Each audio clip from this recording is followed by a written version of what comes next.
Will the market go up or down? Should you lock in or float? Find out this and more with Master of the Markets, hosted by Barry Habib of MBS Highway. Brought to you by Paramount Residential Mortgage Group. Welcome to another edition of Master of the Markets. I'm Barry Habib, and MBS Highway is created exclusively for an MPTV, and it's brought to you by our good friends at PRMG. They're working for your best interest. Hey, last week, big jobs number, 850,000. We were expecting 700,000 jobs. So why did the bond market respond pretty well to that? Well, really, it's a tale of two reports. First of all, you have the business survey. That's where you get that 850,000 jobs. A lot of job creations, right? So how did they come up with this number? It's modeling. They use something called the birth-death ratio. So what they do is they actually say, hey, how many businesses were created or opened during the month of June? When you take that number, they say, this is the amount of employees that typically would get jobs working at this business. That's how many jobs they say were created. They subtract from that the death ratio, businesses that were closed, and subtract the amount of jobs from that. Because obviously there was a lot of reopenings that we had seen of late. They anticipate that all these jobs were created. Now, while this is certainly far from perfect, the other alternative is where we get the unemployment rate from. So now with all these job creations, why did the unemployment rate go from 5.8 to 5.9%? Because it uses a different survey. It's called the household survey. It's about 60,000 people that get calls, that are reached out to, and not everyone responds. And depending on the results of those responses, that's how many jobs they see were created in this survey. Was it close to the 850,000 estimate? No way.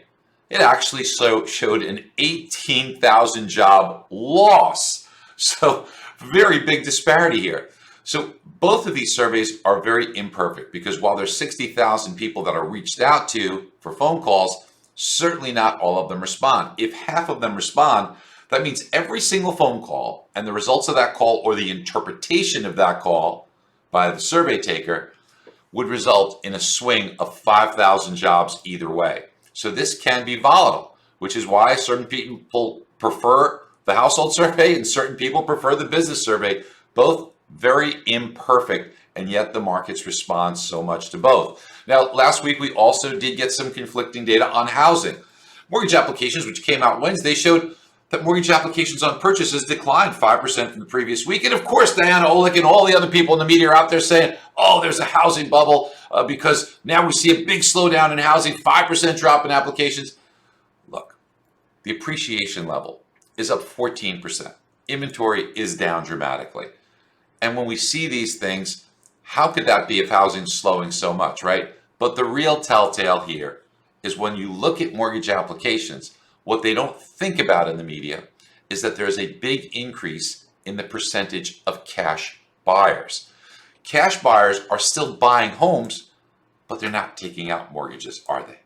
So that certainly mitigates that 5% decline on a week-over-week basis, and things can be volatile from one week to another.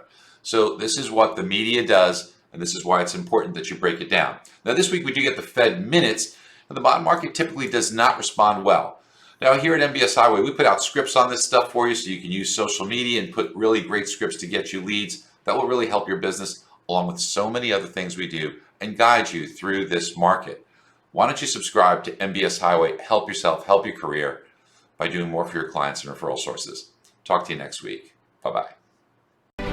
Be sure to click on the link below for your free 30-day MBS Highway trial.